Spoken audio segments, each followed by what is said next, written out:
Hello defence lover, जय हिंद। कैसे हो आप सभी लोग। तो आशा करता हूँ यार सब लोग बहुत ही बढ़िया होंगे और स्वस्थ होंगे और आप सबकी पढ़ाई बहुत ही सही चल रही होगी।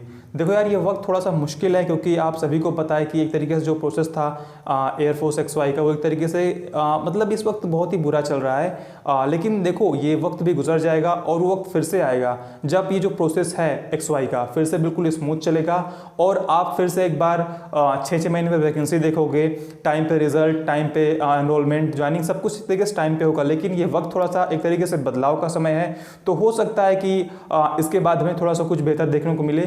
तो आपको यहाँ पर देखो निगेटिव नहीं लेना है, खासकर जो अगले इनटेक वाले बंदे हो, यानी कि जिन्हें अगली वैकेंसी के लिए प्रिपेयर करनी है, उन्हें इसे एक तरीके से पॉजिटिव वे में लेना है। क्योंकि देखो, आपको एक तरीके से पढ़ने के लिए एक्स्ट्रा टाइम मिल रहा है। मैं देखता हूँ कि बहुत से लोग कमेंट करते हैं कि अभी मेरे कितने चांस हैं, मेरे डेट ऑफ बर्थ ये है, अभी मेरे कितने चांस हैं, 2 या 3। देखो यार, मैं चाहता हूँ ना कि आप लोग ऐसे कमेंट करो ही ना। आप लोग पहली बार में तैयारी अपनी इतनी अच्छी कर लो, इतनी बेहतर कर लो कि आपको कहीं ये कमेंट करना ही ना पड़े कि अभी मेरे कितने चांस हैं। अब देखो, जिनको डाउट है कि अभी मेरे कितने चांस, मतलब कि मुझे अगली बार चांस मिलेगा या नहीं मिलेगा, उनका तो बनता है। लेकिन जो अभी जस्ट 12th पास आउट हुए हैं, वो ऐसे कमेंट मत करो।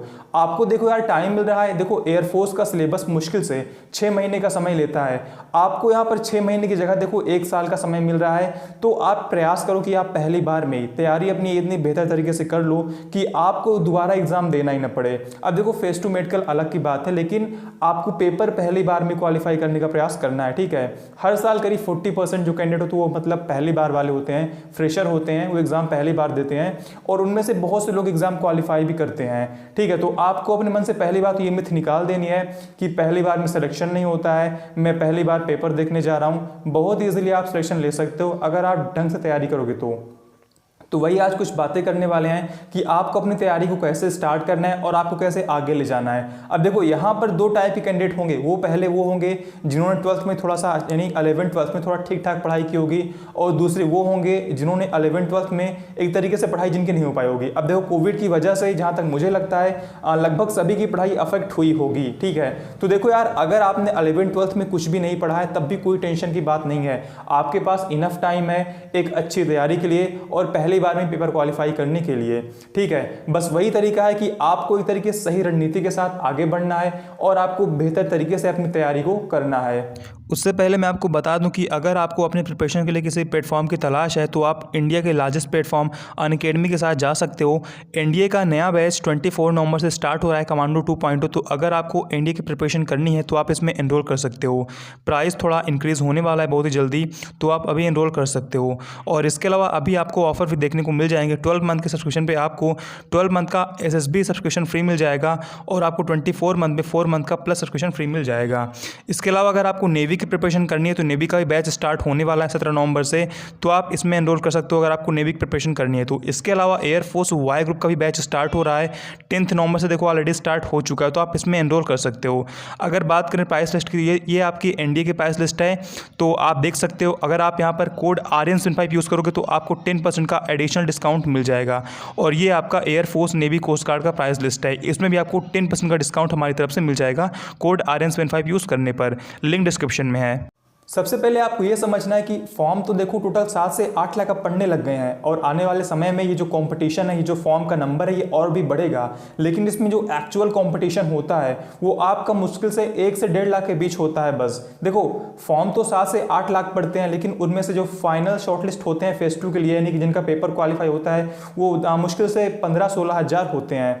लेकिन आपका जो कॉम्पिटिशन एक्चुअल में है वो मुश्किल से 1 से 1.5 लाख होता है बस। उसके अलावा जितने भी फॉर्म पढ़ते हैं उनमें से लगभग सबकी तैयारी नहीं हो पाती है। जिनकी अच्छी तैयारी होती है वो मुश्किल से 1 से 1.5 लाख होते हैं। तो आपको भी उन्हीं में आना है। देखो, सबसे पहली बात तो यह है कि आपको जो अपनी तैयारी है वो एक रणनीति के साथ करनी है। ये नहीं कि आप सिर्फ पढ़े जा रहे हो, आपको कुछ आइडिया नहीं कि मैं क्या कर रहा हूँ क्या नहीं। आपको पहली बात देखो यार, स्ट्रेटेजी तैयार कर लेनी है कि मैं अपनी तैयारी को ऐसे आगे बढ़ाऊंगा। क्योंकि देखो अभी क्या है ना, अभी देखो वैकेंसी भी नहीं आई है, तो अभी हमें आइडिया भी नहीं कि अभी पेपर कब तक हो सकता है। तो एक तरीके से अभी आपके पास काफी समय है। तो लंबे समय की पढ़ाई तभी हो सकती है जब आपके पास कोई स्ट्रेटेजी होती है, कोई रणनीति होती है। सबसे पहली बात, आपको अपना जो सिलेबस है वो बहुत ही अच्छे से समझ लेना है। अगर आप एक्स वाले हो तो आपको पता है आपके पास फिजिक्स, मैथ और इंग्लिश है, और अगर आप वाई वाले हो तो आपको पता है कि आपके पास इंग्लिश और रागा है। मैं बता दूं, दोनों भी ग्रुप में जो आपका इंग्लिश वाला सेक्शन होता है वो स्कोरिंग होता है। इंग्लिश में 20 क्वेश्चन आते हैं, और अगर आप सही रणनीति के साथ पढ़ते हो तो आप इंग्लिश में ईजिली 15 से 16 नंबर ला सकते हो, और इंग्लिश में इतना स्कोर बहुत ज़्यादा होता है। और अगर आप ढंग से तैयारी करोगे तो आप इतना स्कोर बहुत इजीली ला सकते हो। ठीक है यार, इसके लिए देखो ज़रूरत है कि आपको सही वे में आगे बढ़ना। तो सबसे पहली बात तो यार देखो मैं हमेशा बोलता हूं कि सबसे पहली बात तो आपको अपना सिलेबस कंप्लीट करना है। ठीक है, सिलेबस देखो आपके दिमाग में होना चाहिए कि मैं अपना सिलेबस कब तक कंप्लीट करूंगा।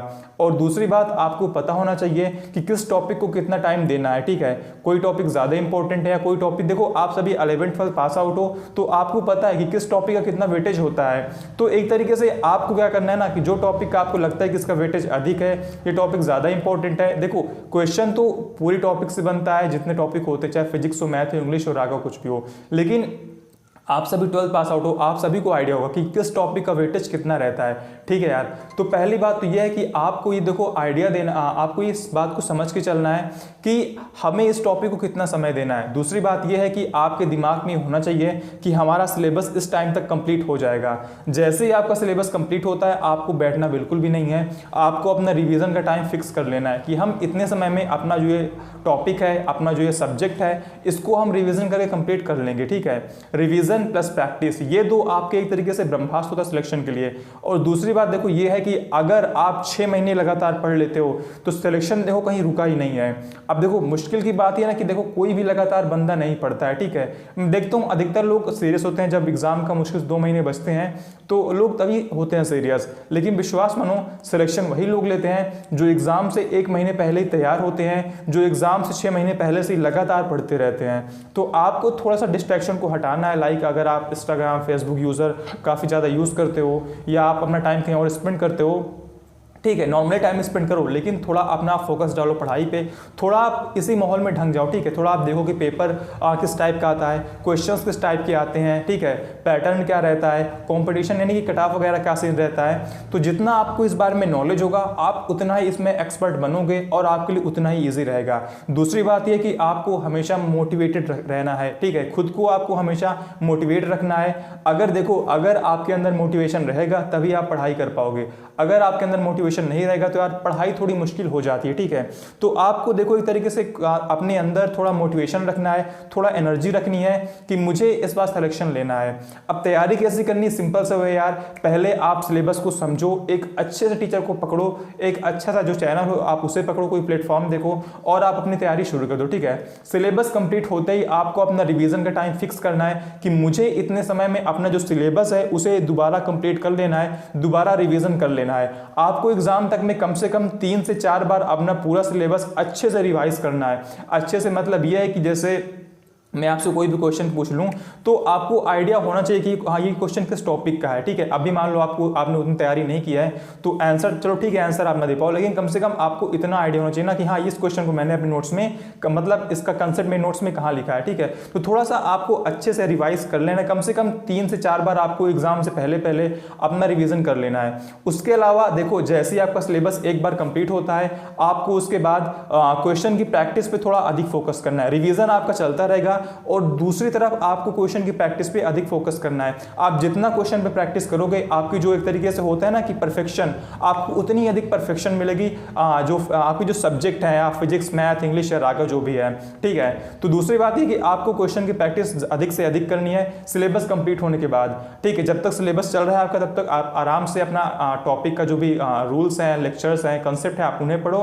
उसके बाद आप आराम से जो भी क्वेश्चन आप देख रहे हो करो।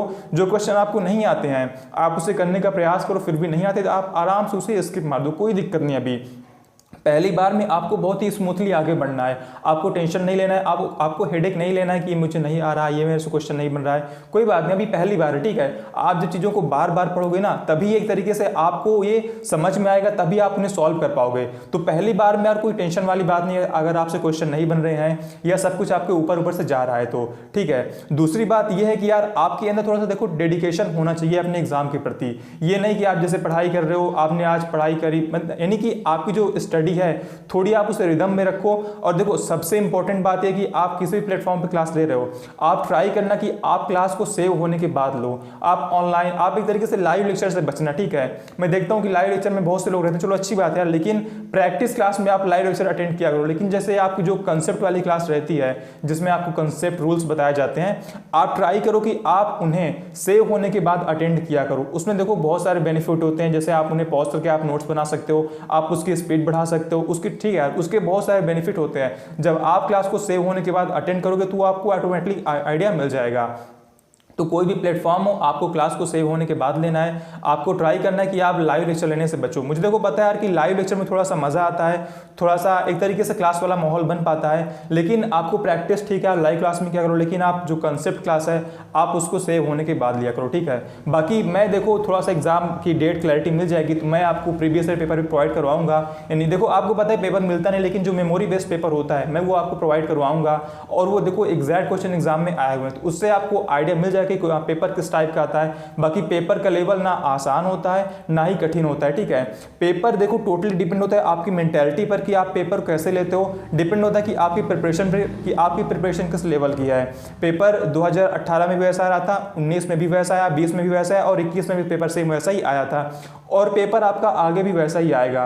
एयरफोर्स की सबसे अच्छी बात है कि इनका जो पेपर का लेवल वो बहुत ही बैलेंस रहता है। कोई भी शिफ्ट, कोई भी डेट में देखो कोई भी डिफरेंस नहीं रहता है, ठीक है। सभी पेपर का जो लेवल रहता है बिल्कुल सेम रहता है।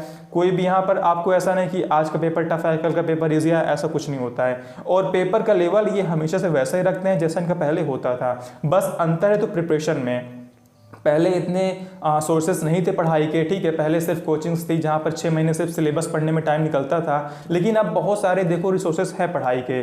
तो अंतर है सिर्फ और सिर्फ एक तरीके से प्रिपरेशन में, तैयारी में, ना कि पेपर के लेवल में। तो आपको पेपर का लेवल का टेंशन नहीं लेना है, पेपर देखो बहुत ही ईजी आता है अगर आपकी प्रिपरेशन ठीक ठाक हो गई तो देखो मोटी मोटी बात यह कि आप चाहे एक्स वाले हो चाहे वाई वाले हो, आपको टारगेट करना है कि आप स्कोर अपना इंग्लिश वाले में करो। देखो इंग्लिश बहुत ईजी है और बहुत ही अच्छा स्कोरिंग सब्जेक्ट है, तो आपको स्कोर इंग्लिश में करने का प्रयास करना है। और आपको कम से कम एक सब्जेक्ट को, जैसे जिसमें भी आपको दिक्कत हो, जैसे मान लो फिजिक्स में दिक्कत है तो जो भी आपका वीक है उसको आपको थोड़ा एक्स्ट्रा समय देना है, कि थोड़ा सा आप उसमें अलग समय दो, देखो कि यार मतलब इसमें कमी क्या रह रही है, मुझे समझ में क्यों नहीं आ रहा, थोड़ा आप उसे अलग टाइम दो, ठीक है। थोड़ा आप उसे समझो, थोड़ा आप उसे फ्रेंडली हो अपने उस सब्जेक्ट से जो भी आपसे दूर भाग रहा है, ताकि आपका जो डर है वो खत्म हो जाए और आप बहुत ही आराम से अपना सिलेक्शन को सिक्योर कर सको, ठीक है यार। बाकी देखो यार वीडियो थोड़ा लंबी हो रही है तो मैं आपको बाकी बातें बाद में करते रहेंगे।